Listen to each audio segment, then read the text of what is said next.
Final round. Power. Nice shot. KO. Welcome to Gaymer Girls. Welcome to Gaymer Girls, the gaming podcast full of nerd news and lore lectures for the girls and the gamers. I'm Sana. I'm Van.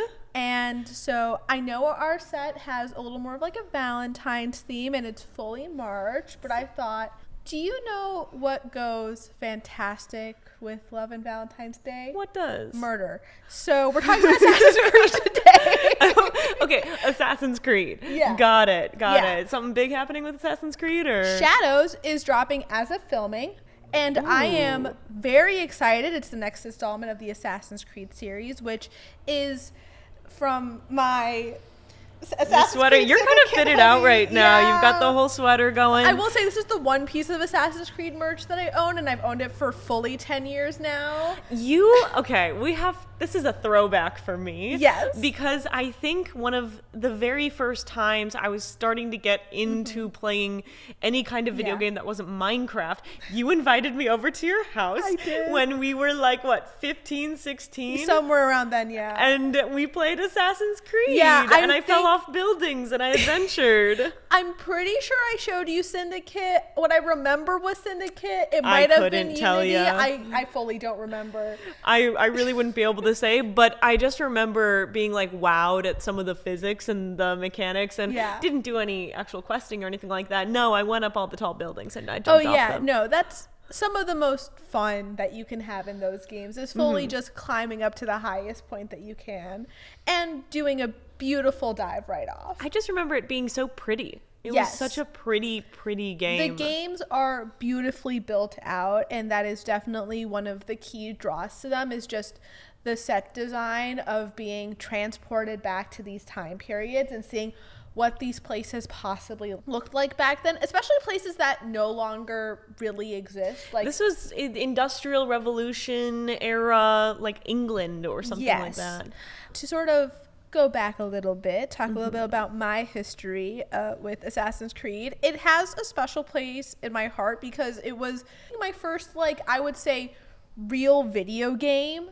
I grew up watching the cinematic trailers for Assassin's Creed Brotherhood, which is a very iconic trailer. It's like in Italy, and you see this really evil looking guy step out and there's assassins coming out from the shadows. And it's very cool. That trailer is a vibe. I remember looking at it and being like, wow, this is one of the coolest things I've ever seen. I'm 13 watching this. Ooh, so you got into it pretty early on in your teenage years. Well, it was one of those things where I didn't know what it was, but other kids in my class who played video games showed it to me, and I was like, this looks awesome. I don't know what this is, but this looks really cool.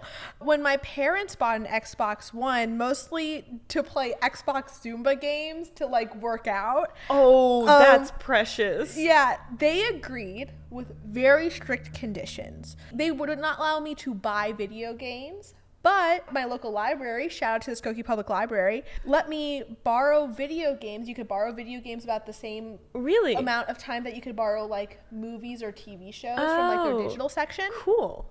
And Xbox was a little less popular at the time, so there weren't as many games as, let's say, compared to PlayStation that my library offered for me to borrow. And my parents said, no multiplayer games, no shooters. So I was like, okay, let me look at the library catalog. What is a game that isn't a multiplayer, isn't a shooter, that I'd be interested in playing? Because, of course, I love stories, and so I wanted more of a story game. So I saw Assassin's Creed Unity, which was the French Revolution one, was an option there. I recognized Assassin's Creed, and so I picked up Assassin's Creed Unity, and I played it over winter break, and it changed my life. Well, that's really cool. I guess I should have assumed that libraries offer video video games on top of movies Not and TV. all of them do. I remember the Evanston Public Library didn't allow, I don't know if they do now, but at least when I was growing up, they had video games in like the teenage section, but you could only play them there on like their TVs and consoles. You couldn't check them out. But Skokie Public Library fully had a budget and section towards buying video games for the library for people to check out and play them, which was super duper awesome. Support your local libraries. Support your local libraries. And since then, I have become a big fan of the series. I've played almost every installment since Unity. Granted, we'll get back to why I didn't play the older ones. I did try. And now, jumping to 2025, Assassin's Creed Shadows is set to have a global release on March 20th, 2025, which technically speaking 9 p.m. on March 19th for us in LA. Ooh. And is the next installment in the series. It's set in 16th century Japan as we follow two protagonists. This game is, let's say, it's interesting. The plot, convoluted to say the least, but it's had a long history, and with a long history, game series that have long histories, sometimes this stuff can get a little bit wacky as it goes on. So the first Assassin's Creed game was released in 2007. Developed and published by Ubisoft, the series went on to having 14 games in the main series, including the upcoming installment of Shadows, and 17 spin-off projects that included console, mobile, and browser games. 17? Yeah. In addition. But those are all side ones. We don't talk about them. I just had no idea that it was that big. I guess when I think, big video game franchises, I don't typically think Assassin's Creed. For sure. It's also one of those series. It's not a multiplayer series. It's very much, if you have interest in single player games, Assassin's Creed is of course a staple, especially if you grew up in the 2010s. This game, I would say Assassin's Creed was much more popular then than it is now. Okay. But it's still definitely a staple in as far as big franchises go. Got it. So the series, with how many games that are in Assassin's Creed, the series can be divided into several distinct design periods. The first period covers the first Assassin's Creed game through Syndicate. This period is also usually divided in half as well. Oh, okay. With the first half covering all the games where Desmond Miles is the main protagonist in the modern era. The second half is where an unnamed Helix user, Helix being the thing that the people use, travel back in time to connect with either their ancestors' bloodlines, or later they're like, you don't have to be related to use it, to experience the memories of these people. You're essentially, the plot of this is modern day person experiences the genetic material of somebody from a specific time period in order to solve a mystery of a certain MacGuffin artifact to then track it down in the modern era. Okay, yeah. Cool. Time travel. Sort of. Kind of, via your body? Yes, via your mind. It's, as much as it is like a historical action-adventure RPG, it is also a science fiction series. Cool. I like that. And I'll go into that a little bit more as well. The second period of the game covers a shift more into open world design, and Layla was the main character in the modern era that we followed for these games. Girl power. Exactly. Was she the first female main character you could play as? No. And you can't play as Layla in a lot of the game. Most of the game you are playing as whoever the assassin is in the historical period, but if you ever shift to the modern day time for brief periods of story, like after main quest, you might travel back to the modern era to see what's going on then, and then travel back in time to the main portion of the game. But no, Layla wasn't the first one. Technically, Evie Fry was, who was on my shirt. She was one of the main protagonists in Syndicate. That was one of the games with like a dual protagonist. You played as Evie and Jacob Fry. They both had two different play styles, but for different parts of the game, you would play as one or the other. Okay. The second period followed Layla, who was an Abstergo researcher, Abstergo being the company that makes a lot of this technology, as she embodied figures who were integral to the stories of the assassins and the Knights Templars and the organizations that preceded them. Mirage, which follows the character of Basim from Valhalla, is more similar to the design of the first period of Assassin's Creed games, but acts more as a spin-off of Layla's trilogy, so it is considered a part of this second design period. Okay, cool. So we've covered the first, and this is the second period of just What like you mean design period? What like, do you mean like by that? I would say like how you could sort of section off the series into different eras.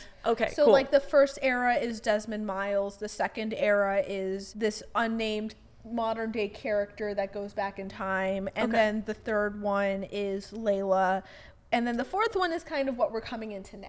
Okay. With Assassin's Creed Shadows, which is kind of going to be a new period of Assassin's Creed games, though what that means in its entirety, I don't know. We're going to find out. I've been trying to stay away from spoilers, and the game hasn't come out yet.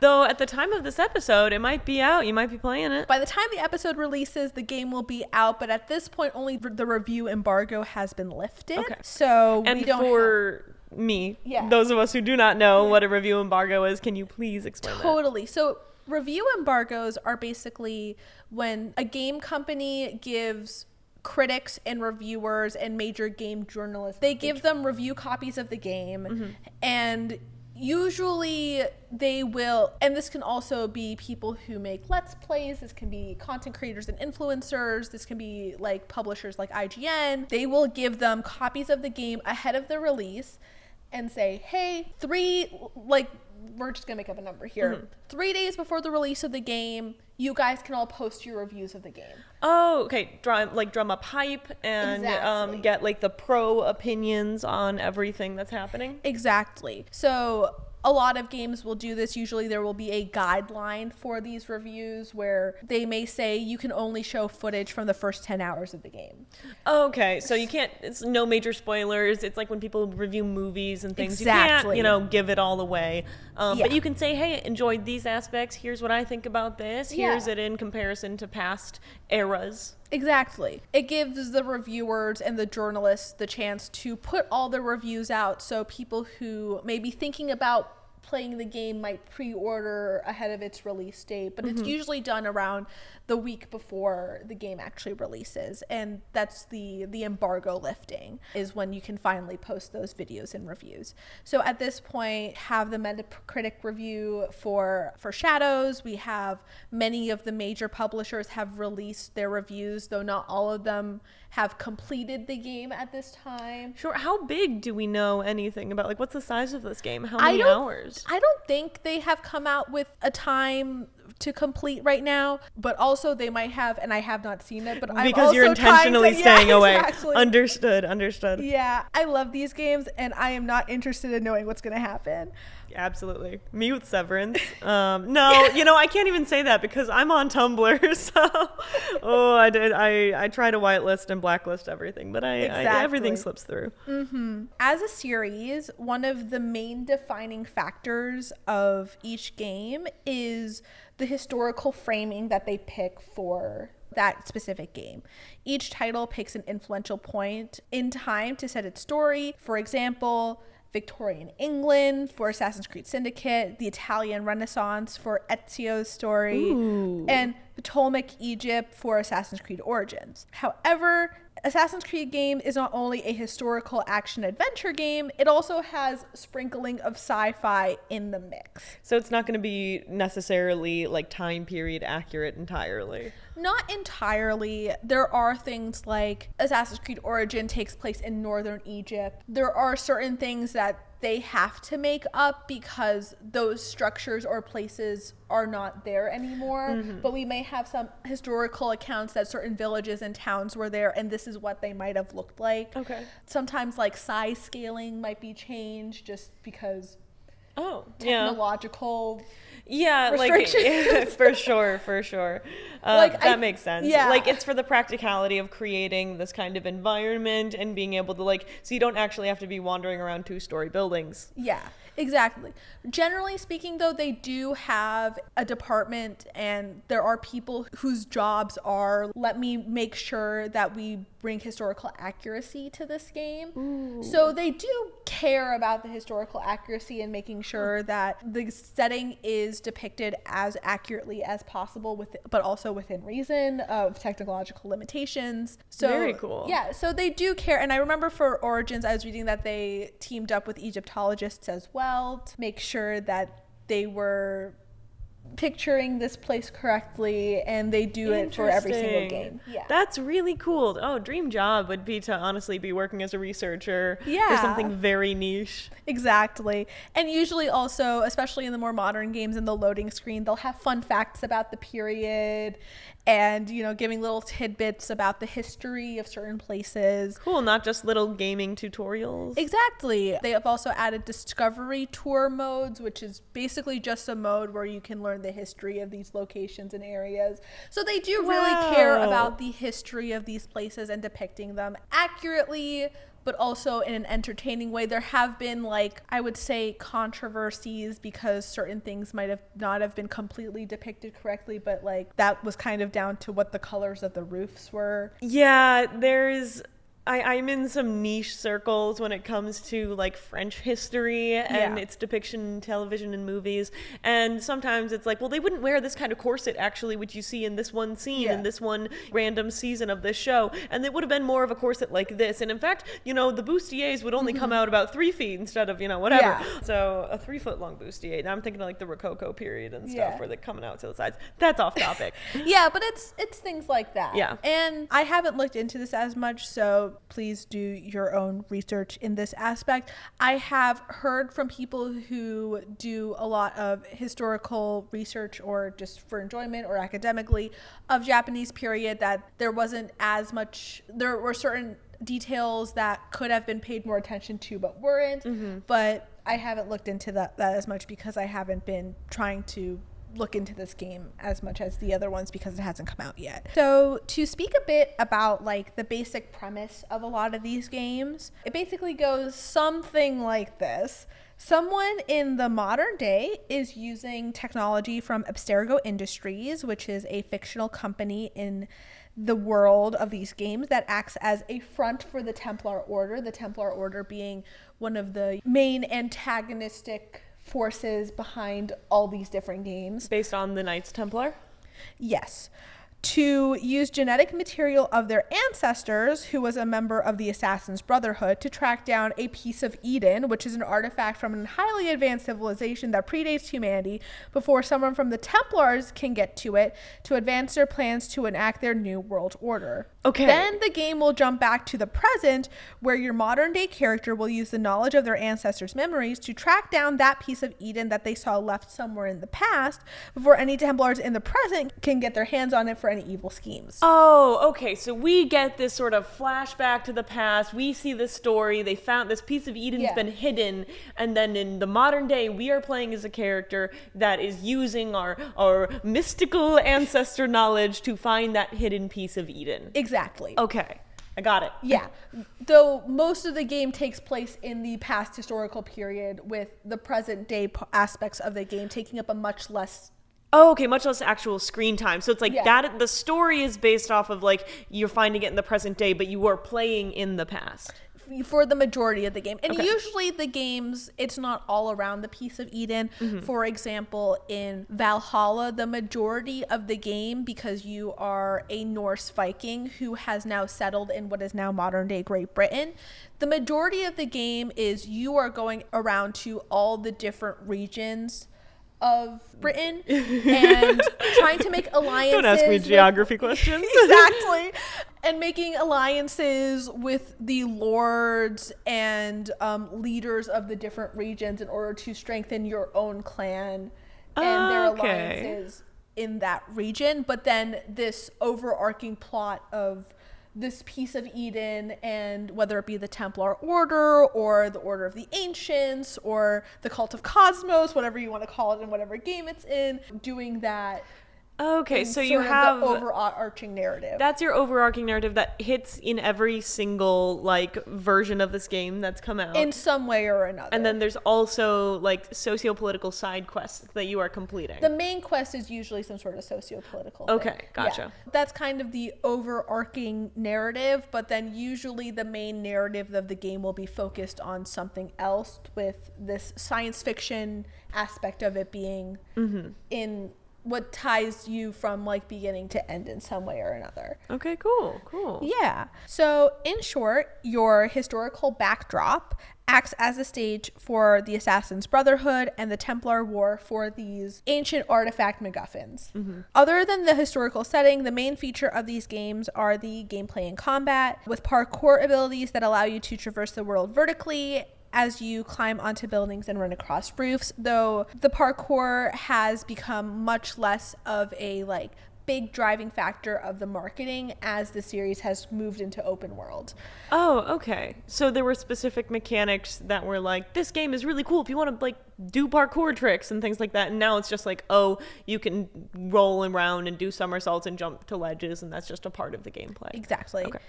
It's much less of the focus. Most of the games focus on stealth combat since you are playing as an assassin, though more recent titles have made the options for very aggressive in-your-face fighting to be a possible build path as well. With 14 main titles, the series has evolved quite a bit, for better or for worse. For people who have played this series from the start, you are probably already aware of the shaky story that has evolved over the past 18 years of games. Things have been retconned, overwritten, and changed as the games have gone on. If you are unfamiliar with the games and want to know where to jump in, I will do what I can to explain what is going on and where the best place is to start. Tell me how to get started. Exactly. But basically, this game has a long history, and I know some Assassin's Creed purists who are like, you have to start at Assassin's Creed like 1 or 2. You have to do the Ezio trilogy. That's the only good ones. You have to go there. I don't think you do. When did they come out? Like 2010. They're really I just old. couldn't do the graphics, to be honest. For me, I'll be honest, I tried to play Assassin's Creed 2. I booted it up on the Xbox, and the mechanics, just like I couldn't use the controller. It was really bad. I know people who still replay those games now, but other than Assassin's Creed 3, none of them have gotten remasters or remakes. Okay. So you are playing them as they were released back then. I guess they can beat that cash cow whenever they need it if this game doesn't do well. Yeah.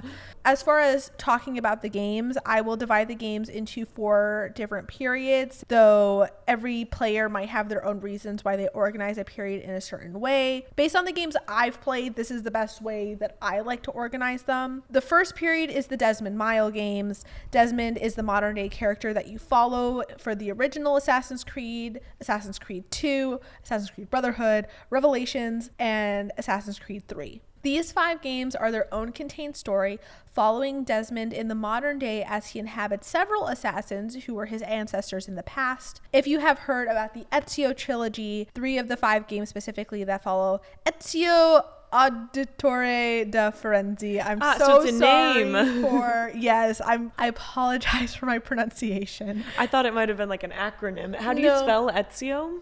Ezio. Oh. And he was an assassin during the Italian Renaissance and the main protagonist of the Ezio. Sorry. It feels good on the tongue. And he is the main protagonist of the Assassin's Creed games that are held overall in the highest esteem by both players and reviewers. And like I said, I tried to play these games. I could not. They're about a decade old by the time I got around to them, not including now when they're even older. It's like 2 decades plus. And the control scheme was just, I literally couldn't complete one of the first quests. It was that bad. And other than Assassin's Creed 3, none of the other Assassin's Creed games have gotten remasters or remakes. And I know people love this trilogy a lot, and they are objectively very good games. But if you are someone who struggles to play older games, whether that be because of the controls or the way that they look, I would not necessarily recommend this as a starting point to the series unless you're really interested in either that specific story or the setting. Yeah, as someone who is a newer gamer to like the bigger franchises, I have a hard time going back to the older games where, you know, I am spoiled maybe in terms of like just the graphics and how far we've come in just a decade or two, and my attention span might be shot, and I think I have a few things to thank for that, but it's hard to go back to the games in the 80s and the 90s where, you know, or even early 2000s into the 2010s. So. Yeah, like I've played games they were emulator games because I didn't have the console at the time, but like Game Boy Advance games.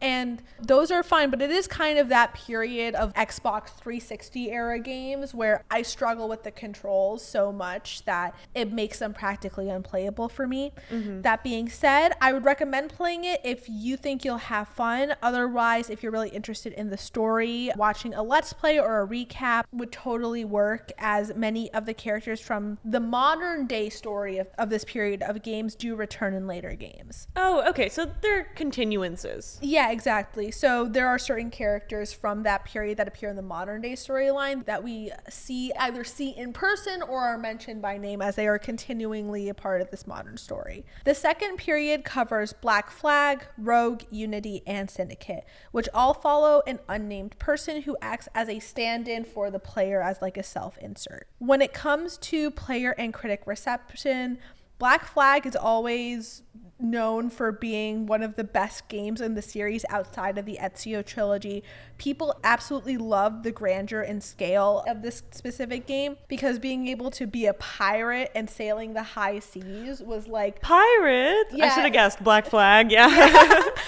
People absolutely love this aspect of the game. And even talking to people who played this game, they were like, the scale, the size, being able to sail the seas, the ship battles, just they always look back at it with absolute love and adoration. Unity and Syndicate, both in comparison to Black Flag, took place in a city, Paris and London respectively, focusing on building out that one specific area in great detail rather than going for a larger scale map like Black Flag. And the recreation of Paris that Unity did actually got a lot of praise post its release when the Notre Dame burned down, because there was so much hurt, in the French people for having this great monument, being partially destroyed. With the Notre Dame fire in 2019, they released Unity for free for a large chunk of time afterwards, so people could experience the cathedral in its virtual form because of the hurt that had for the fact that this great monument caught fire. It is also important to note that Ubisoft, it has a lot of major branches of the studio are either located in France or in French-speaking territories. They are very much a French studio. One of their larger branches is in Montreal. So they've got connections. Yeah, so the history of France is very important to them, and I think it's really lovely that they did this. And yeah, it was pretty cool. That is very cool. Learn something new every day. Yeah. The third period covers Origins, Odyssey, Valhalla, and Mirage. And these are going to be the games that I'm specifically going to focus more of this episode's content on. The factor that ties these games together is Layla, who is an Abstergo employee who you follow in the modern storyline. Technically, Layla is not the Animus user in Mirage, but it's included since Mirage acts as a spin-off game to Valhalla and was initially thought up as a DLC to Valhalla, though it quickly became its own game. Oh, okay. Origins is the start of this new era of Assassin's Creed games, and it feels that way as well from like a player perspective. Gotcha. Firstly, the map in Origins covers much of Egypt, from Alexandria to the north to the Black Desert in the south. You feel like you are in Cleopatra's Egypt, as it is on that turning point of, the end of that era of Egypt. The sand dunes, the canyons, the pyramids gives a sense of scale that feels incredibly grand compared to London, which was the game prior to this one. The leap to Origins feels like a lot, but considering the fact that the team that led Origins development was the same team that worked on Black Flag, and they really wanted to have the scale that people loved during Black Flag come back in a new and different way. There are a few sequences in Origins that also have you controlling a battle at sea where you take out enemy ships and fleets. Ooh. But otherwise, there isn't much seafaring in the game otherwise. The story of Origins has you follow Bayek as he and his wife Aya defeat members of the Order of the Ancients and eventually go on to found the Hidden Ones, the organization that eventually turns into the Assassin's Brotherhood, hence Origins being the title of the game. It is the origins of the Assassin's Brotherhood, or technically the organization that eventually became the Assassin's Brotherhood. Cool. So I like Origins a lot. I went back and replayed it actually just recently. Oh, cool. You can check my Steam history. Since I originally played it back in like 2017, 2018, I didn't remember most of it. So I was like, I'm going to go back and play this. And I was also on Xbox. So I was like, I have it on Steam. Let me just download it and play it. Do you prefer console or desktop for this? It doesn't make a difference for me because they're better played with controller. Okay. So for me, it's not, there's certain games where I'm like, this is mouse and keyboard 100% all day, every day. Mm-hmm. So you would recommend, even if you're playing on a desktop, plug in your controller? Absolutely. Okay. And if you're playing on Steam, Steam will also has a little icon that's like, hey, we recommend playing this with a controller. Oh, that's cool. And even though there are keyboard and mouse, you know, you can play with a keyboard and mouse. I would the not. bindings. This is a game that was designed with controller in mind first. Okay. While Origins is bigger than the games that came before it, it doesn't feel nearly as bloated compared to later games. Not every zone is filled with quests to complete or locations objectives, with some zones only having 1 or 2 location objectives in the whole area, like really large desert regions. Like there's not as much stuff to do there, so there's not as many location objectives for you to go out and complete. Okay. While more populated zones like Memphis, Philadelphia, Alexandria, Ooh. these very large cities have a lot more quests, location objectives, as they are more populated areas. That makes sense, actually. Yeah. No, 100%. So if you're someone like me who likes to complete everything on a map, Origin feels large enough to feel grand, but not so big as to overwhelm you. That being said, if you are doing that 1 or 2 objectives in the desert, it's kind of a boring trek. I'm not gonna lie. If you are doing it in the midday sun, though, there are mirages, which is also a fun, silly thing. Oh, so you can literally be tricked. Like they have that as a yeah, mechanic. you'll see like shades of people in the distance riding on horses. I know there's one that you can get an achievement for where bugs rain down from the sky. Oh, dear God, that's terrifying. Yeah, that Very one, cool. I was like, I'm trying to get this achievement. I don't want to see bugs rain down from the sky. So I just left my computer on. I went and did chores and I came back and I got the achievement. Nice. Do you have a vehicle of any kind? You or have are you horse. trekking? You have horse. Yeah, you have a horse. Okay, cool. Do you have to take care of horse? No, you just call them whenever you need it and then you get off. That's good. and I leave them hate when you have somewhere. to actually take care of the animals that you have in games. I'm trying to do so many other things. I don't have time to feed you. You do also have an eagle companion in Origins. Her name is Senu, so you can spot enemies from above. Nice. Oh, do you get like a bird's eye view literally? Yeah, you or- can literally get into a bird's eye view and look down and track enemies and nice. see location That's objectives useful. and everything. Yeah, which is pretty fun. And you don't have to take care of that eagle either. Nice. Origins has 2 DLCs that followed its release. The Hidden Ones, which goes more into like the actual organization of the Hidden Ones after the events of the main game, as well as The Curse of the Pharaohs. The game received an 85 on Metacritic and was generally recommended by most review sites, receiving anywhere from a 7 out of 10 to 9 out of 10 depending on the outlet. On average, the main story is roughly 30 hours to complete, and at about 52 hours if you include all the side content. So I would say if you are looking to play something before Shadows that is a bit on the shorter end of the spectrum, especially if you're not wanting to do all of the side content, Origins is definitely a good starting point, as it gives you the history of how the Hidden Ones began, a little bit about the Order of the Ancients, which is the main organization that you are hunting and fighting against in these games, and the Order of the Ancients is of course the precursor to the Templar Order, and gives you a nice story that gives you the gist of how a lot of these games tend to go. Very cool. The developers of Shadows have also said that the size of Shadows is much more similar to Origins, so you'll also get about a good idea of scale in this one as well. Okay, so they didn't go all out on the breadth of scale for Shadows. No, and we'll get to why as Okay. we talk about the later games a little bit. Odyssey is the second game, taking place almost 400 years before Origins, during the Peloponnesian War, which was the war basically between like Athens and Sparta. Even more than Origins, Odyssey leans into the Greek mythology aspect, having you encounter iconic creatures like Medusa, the Minotaur, and the Sphinx.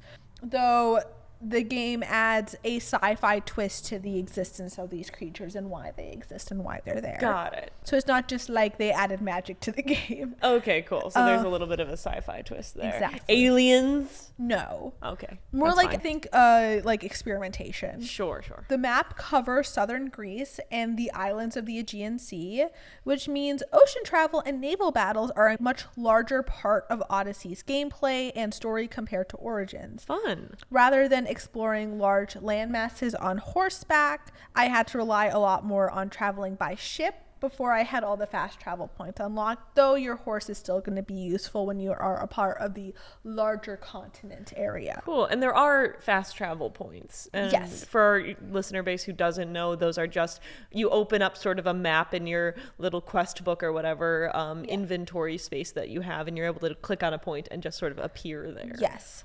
So the whole of the Assassin's Creed series, I probably should have said this earlier, there are things called sync points, which are essentially really high up points that you climb to, and you get a nice vista view of the land. And once you have that nice vista view, it is now a unlocked fast travel point that you can use at any time. And then you jump up from that top. Oh, like in Zelda, in like Breath of the Wild and Tears of the Kingdom, you have these towers that shoot you up there, and you get to fly. You kind of like fly and have a map, and it loads that area in your map, and now you're able to travel to that point, and you can also see a little bit more of the map. I'll take your word for it. Please I've never do. played those games, so I don't know. I'm just relating to whatever I have. 100%, but I cannot confirm nor deny its accuracy. It is accurate.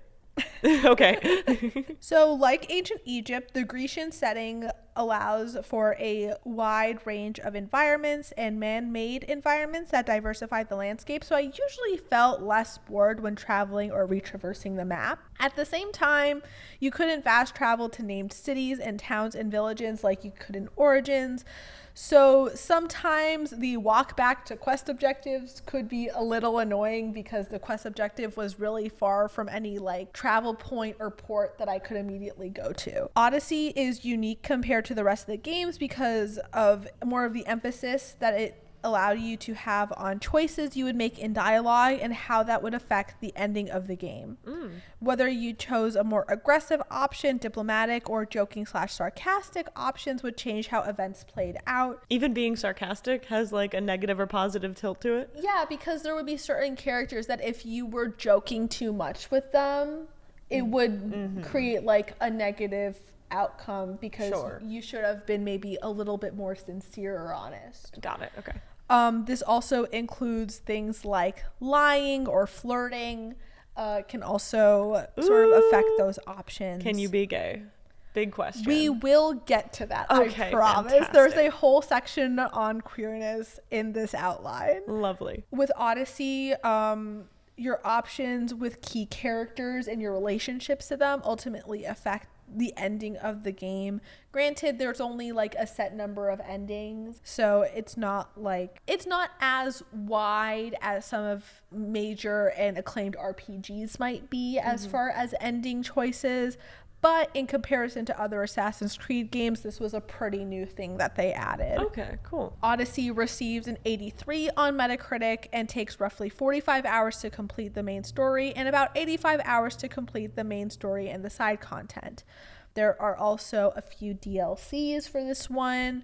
One of them is the Legacy of the Hidden Blade, which takes you back to and has you interact with the assassins that were known to have killed Xerxes in the Persian Empire and were like the first people to have the hidden blade, because in Odyssey you don't have the classic hidden blade that shoots out of your wrist like an actual assassin. Yeah. Odyssey is the only one that doesn't have that. Instead you have a broken spear, though I will say the assassination with that spear is pretty gnarly and pretty cool. Ooh, like the little action or your character she basically actually does like it. Goes through the back and takes it out of like the mouth. Oh, like pierces up through the back, through the mouth and with then, the spear. Yeah, she goes up behind, up the neck, through the mouth, and then yanks it out. Oh, that's gnarly. Okay, but the staple weapon for your main character in the rest of these games is a hidden dagger that kind of will shoot out of your sleeve. Yeah, or for some of them, they like to, do it on the back. Oh, depending cool. on, how you like to Gotcha. So How out you of the like to front kill or your back. people. Very interesting. The mechanics on that are interesting to me. Yeah, that's kind of like the staple of the game. So Odyssey was due to the fact that the hidden blade wasn't as popular, and this wasn't a game where your main character was either joining the hidden ones or joining the Assassin's Brotherhood. There was no hidden blade, but in fact this broken spear that you have is much more of the focus. The second DLC was the Atlantis DLC, which had a lot more focus on Greek mythology and the first civilization, or the Isu, which are where the pieces of Eden came from. And so they have you interact with characters like Persephone, and you go to the fields of Elysium, to Asphodelos, to Atlantis, and interact with a lot of these, though with the classic sci-fi twist to it all. Fun. Valhalla is the third and final game in the Layla trilogy. This game feels huge. There is no better way to explain it. Really? It's big. Valhalla is technically smaller as far as map size goes compared to Odyssey. Even if you're taking out all the water from Odyssey, it's still technically like a bit smaller, but it feels big with just how much stuff there is to do. Okay. And as much as I loved Valhalla, I definitely felt burned out by the end with how I completed that map. I felt burned out. The sheer amount of volume of content was overwhelming, even from just looking at the map and how many location objectives there were. There was so much to do, and it feels like a lot. Taking place in 872 AD, the game covers the Norse migration to what is now modern-day Britain, and how they clashed with the Angles, the Franks, the Goths, and as well as how the rise of Christianity shaped the region and culture. The story of Valhalla is a lot more centered around the Isu, the first civilization, the piece of Eden, and how that all plays into the end of Layla's story. The story of the Norse coming to Great Britain is interesting, but each main story quest varies greatly in quality, as there are some that are very engaging and stick in your mind, while others feel like they could have been left out and nobody would notice, and it would not change the story at all. Okay, they went a little overboard. Yeah. While Odyssey's story was overall focused on this theme of bringing your family back together, or not, depending on your choices, Valhalla also had several key choices that you could make that would determine the end of the story. There were basically two different endings, but most of the main story has you going around to all these different regions of Britain and making alliances in each region and doing the regional quests for each one, though the regional quests greatly varied in quality. Like, there is one, if you've played the game, you know it. It's the Wicker Man one. It sucks. It's not interesting. It's not fun. I didn't enjoy it. There was another one that was kind of a sequel to another regional quest that still sticks in my mind because it was very well written. It was also heartbreaking. Valhalla is very much where your mileage may vary, because the different sections of this game will either really enjoy them or they'll completely turn you off. Okay. I really enjoyed Valhalla, but... So just then maybe asking for myself, Yeah. I'm someone who likes to take a very big game and do it piece by piece over time. I can't clock, I've clocked a couple 10-hour days of Baldur's Gate, Yeah. but typically I'm someone who can sit down for an hour or two, do out one little side quest or a battle or something like that, and I can put it down. So this game would sustain me, yes? Yeah, because you would basically be like, okay, I'm going to do the London arc today. I'm going to do the Gloucestershire arc today. And... Gloucester. Is it Gloucester? It's Gloucester. Yeah. Old English is hard. So I would say if that is the type of game that you prefer to play, you would definitely enjoy Valhalla more because of how it's sectioned out, and you can really organize it that way in your own playtime. Cool. Because each arc isn't very long.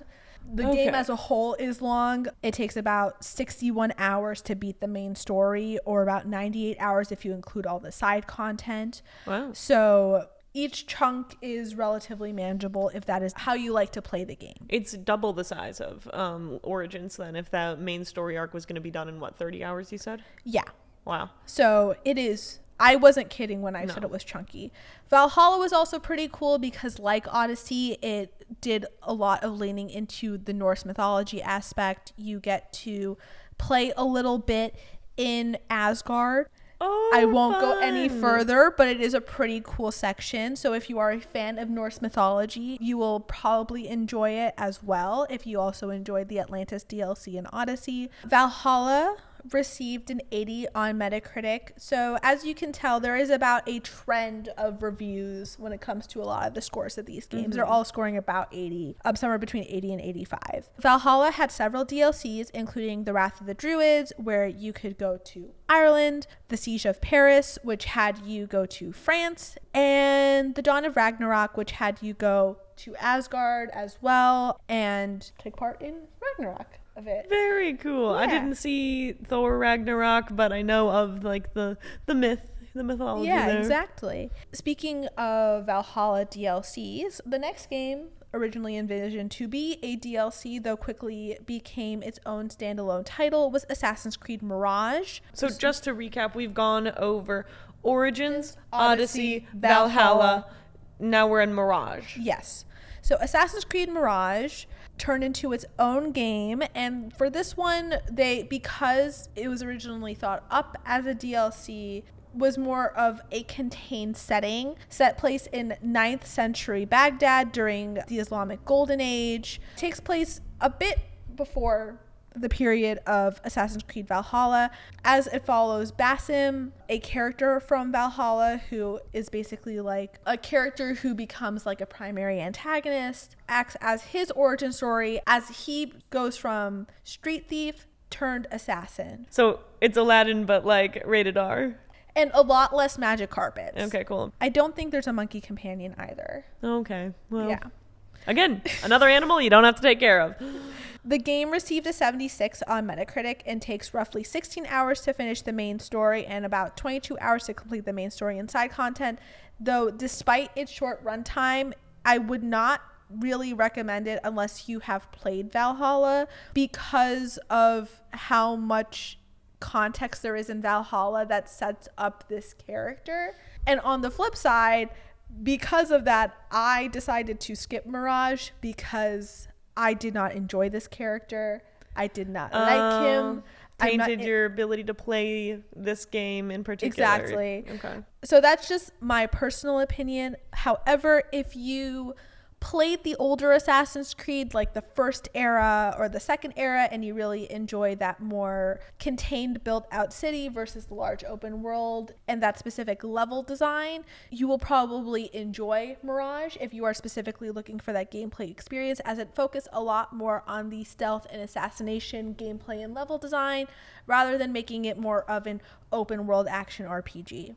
Now, to jump into the part that you're probably more interested in, queerness and diversity. Yes! Okay, what I was waiting for. Let's forget the rest of this whole thing.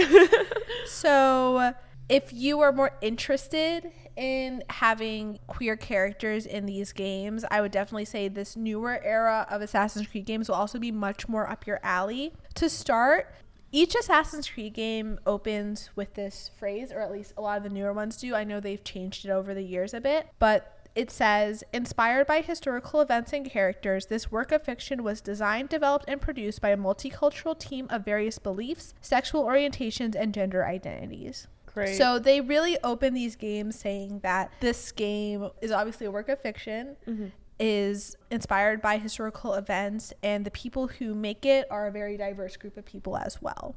Since Syndicate, the games have felt more diverse, as starting with Syndicate, you get to play as Evie Fry, which was the first time an Assassin's Creed game had allowed you to have a female character as a primary protagonist that you got to play as. Oh, wow. And this is only continued going forth.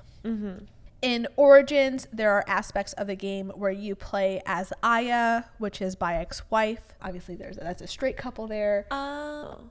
But while you mostly play as Bayek, there are sections of the game where you play as Aya, especially as the game goes on, and there are more prominent sections where you have to play as her instead. So you have Bayek and Aya. Yes. Okay. And then in Odyssey and Valhalla, you get to pick between a male or a female protagonist, either Cassandra or Alexios in Odyssey. I should note that whichever one you decide to pick, the female main character for both Odyssey and Valhalla is technically the canon option. Oh, no way, really? Yeah. In a lot of post-Odyssey content, Cassandra is the one that is depicted, not Alexios. And also, having played as Cassandra in Odyssey and seen Alexios as well as the main character, Cassandra feels like she is a better, like, as far as like acting goes and everything, she definitely feels like the stronger player protagonist. And while I won't get into what happens if you don't play Alexios, I think Cassandra is the stronger option as far as like acting and delivery goes. Okay, cool. So we have a strong both voice actor behind the scenes, and then also the story and the main story is sort of catered around this character originally. Yeah. Okay.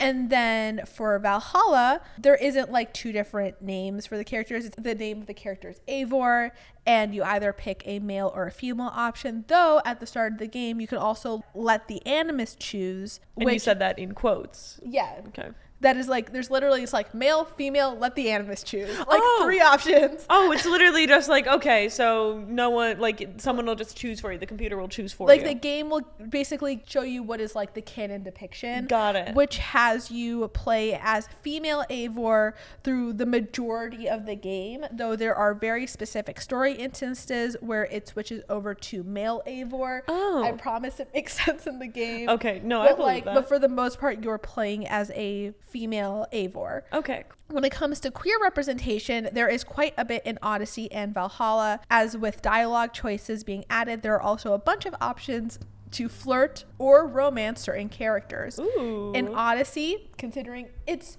ancient Greece, there are a bunch of male and female NPCs you can romance, though it's important to note that none of them are long-term relationships and are only really around as relationships for like the durations of the quest.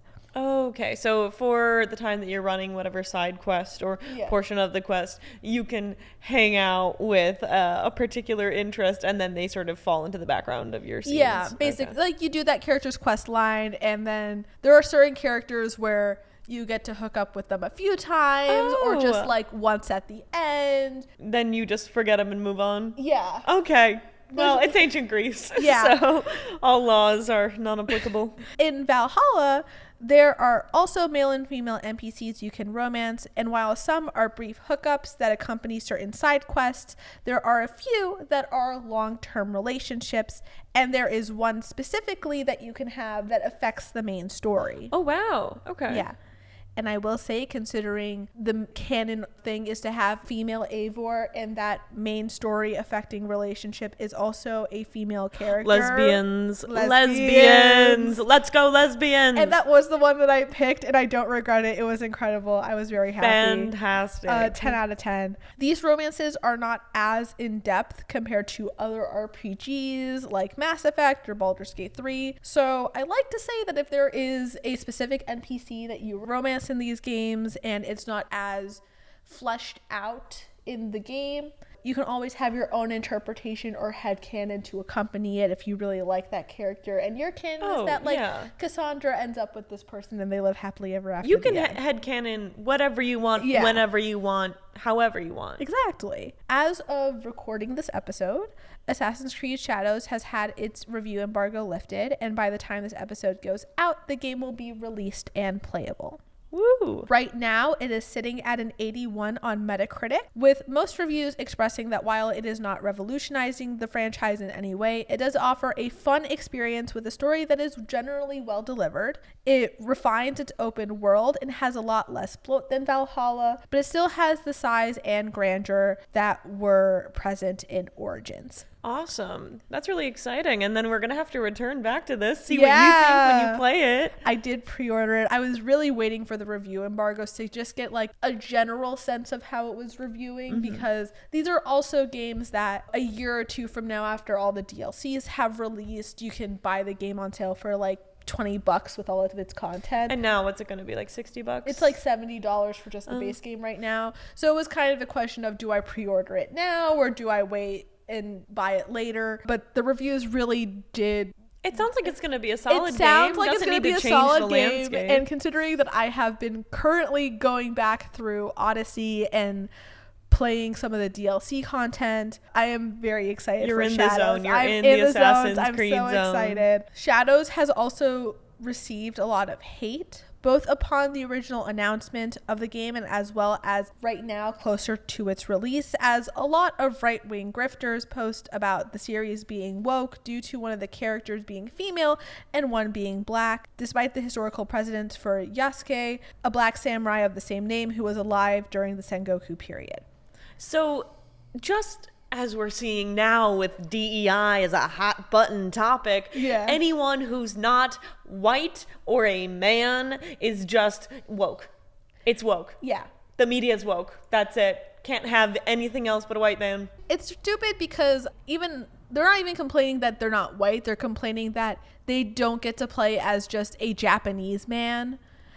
And instead have to play a Japanese context, woman. Yes. Yeah. Which at that point, guys, Ghost of Tsushima is a game that exists. I know it's a different period of Japan, but if you wanted to play as a male character in like feudal Japan, Ghost of Tsushima is a game that exists already. You can go play. It's actually, as of recording, on sale right now on Steam. Oh, cool. So it might not be later whenever you're watching this. If you want to source games where you can play by a specific point of view or a specific person, I'm sure they're out there. Oh, for sure. But it's just very silly that obviously this is all illogical hate, because the series has had female protagonists just over the past decade. Mm-hmm. And this black samurai, is a historical reference directly. Yes.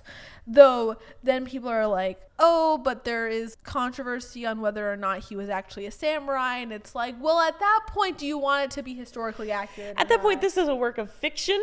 Yeah. This is a work of fiction, period. There's, not everything. Oh, didn't you say there's science fiction elements to these games? Are we going to bitch about that too? I know. Well, obviously, none of these comments are coming from people who actually care about the series or like the series. Yeah. They just want to complain. Exactly. They're farming up all these comments so that way they can get rage bait and engagement farm on their posts. And to circle back to Shadows, as a fan of Assassin's Creed, and just to talk a little bit more about it as someone who's really excited for the game, I'm really interested in this dual protagonist approach because we haven't had a dual protagonist, like a true dual protagonist game since Syndicate. And I'm curious because of what I know about Japanese history. I know that in the 1600s, they closed their borders basically to everyone except for the Chinese and the Dutch. And though this game takes place in 1500s Japan, I am very curious on during this like tumultuous time of civil war and also the period right before they end up closing their borders, how this dual perspective of both someone who is Japanese and also someone who is African, how that might play out in telling the story and having those two perspectives. I'm also really curious how the modern day story will evolve as Layla's story has now ended. This is an aspect of the game that always exists in the background, but the level of quality that it has, the level of presence that it has, really varies from title to title. And while I will say that Layla's story is at times interesting, it's not the thing that I remember about these newer games. It's not like when I talk about Assassin's Creed, I'm talking about, oh my god, Layla's journey was so interesting. It's about Bayek and Cassandra and Eivor. So I am curious now that Layla has exited the story, what they're going to do now and how the modern day story will evolve. And also, most of these games, especially now that we're not in the BC era, we're now in the AD era, and now that they're, instead of the Order of the Ancients, we have the Templar Order again, and how most of the depictions of the Templar Order have been in prominent periods of European history, how that's now going to look moving into Japan. So I'm very interested in how this is going to evolve. I'm very interested to see where this game goes. I will be locking myself in my room on the 19th. All right. You will not be able to talk to me. I will be when I can't reach you, I'm not going to worry. I won't call the cops. You're going to go to Discord and you're going to see it next to your username. It says what game you're currently playing. You're going to see Assassin's Creed Shadows 20 hours or something. It's going to be crazy. Nice. I'm excited for you. That's Thank fun. you. I'd love to give the Assassin's Creed game a go sometime if you'll have me over. I could play one of them. These are games that tend to go on sale quite a lot and do go on sale for very large discounts, usually with all their DLC and season pass stuff included in those bundles and discounts. So if you are interested in these games, and if you're like, I don't want to play Shadows yet, $70 is a lot, but I'm interested in some of the older games, definitely wishlist them and buy them on discount or buy them full price. Awesome. Do you. No, that's really good to know, because I'm not like a big bro gamer and I don't have big bro money to spend on these games. It's nice to know that I can still get these for $20. That's great. Yeah, especially now that it's been like several years since a lot of them have come out. If you're interested, if you are also a lover of history, lover of ancient history, lover of mid-century or mid-millennia history, these are really fun games. A lot of really fun nods to a lot of the history of a lot of these cultures, and even very prominent figures that lived during those times, like in Odyssey, there's Socrates. That's really fun, like nod to the actual historical figures. Yeah, in Origins, there's Cleopatra and Caesar. So you do get a lot of these prominent historical figures as well. So whether you're a fan of history, fan of action RPGs, if you're just looking for maybe not like the greatest game of all times, but definitely a fun experience, I would highly recommend checking these games out. And yeah, these are developers who really care about delivering a fun player experience. Now, granted, I will say one thing. For a single player game, there is a lot of weird monetization practices. You don't just log in, you buy it once for $20 and then you play your game? No, you do, but the games, as time has progressed, there has been more and more of a push for like paid cosmetics as well. And like mods or things that you can add? Not mods, like new gear sets or weapons and stuff that you have to pay actual money for, or even stuff like in some of the later games there's more of a focus on resource gathering, so stuff like buying like resource packs so you don't have to farm them. So cheating. Yes. It's cheating. And by no means is it so bad that you're like, I can't play the game unless I spend this real money. Like, that is not true at all. Like, you can play these games just fine without interacting with it. It is just an important thing to note, because it is really weird that they have so much stuff in the in-game store. Gotcha. When it's a single player game experience. Yeah, because then you don't need it to beat other people, and you don't need to buy this gear or buy this suit or this skin to make other people jealous. Like there's no external. So I guess that is just something that if you love the games a lot, you can contribute in that way. You can get that sort of thing. But it's good to hear you don't need it. No, it's not at all. It just feels strange that it's there, and it would not feel right to talk about Assassin's Creed without talking about its very strange and out of place monetization practices. But granted, all of it's cosmetic. Granted, there are some like weapons and stuff that have really good passives and abilities, but you can just get weapons. Have you ever bought anything there? No. There has been gear, like paid cosmetic gear, that I have gotten because it came with like a DLC pack. But you can also just decide not to download that stuff and just have it exist within the in-game shop that you can access later if you really want it. But if you don't feel like getting it, you don't have to. Okay. But that being said, this is a really fun series, and I'm very excited for Shadows, and I highly recommend that if you have any interest in this series as well, definitely check them out. Oh, thank you so much for telling me all about this, Sana. I'm excited to hear your review. Excited to see that you've been locked in on Discord, on Steam. I'm just happy they're finally going to Japan after like. It feels like that's one of the big areas, you know. They went and did Sparta before they did Japan, and to me, that I would pick clearly Japan over Sparta. Anyway, thank you so much, Sana. Of course, and thank you to all of you for watching. Please like, comment, subscribe. We appreciate all your support, we do. We will see you next time. Bye.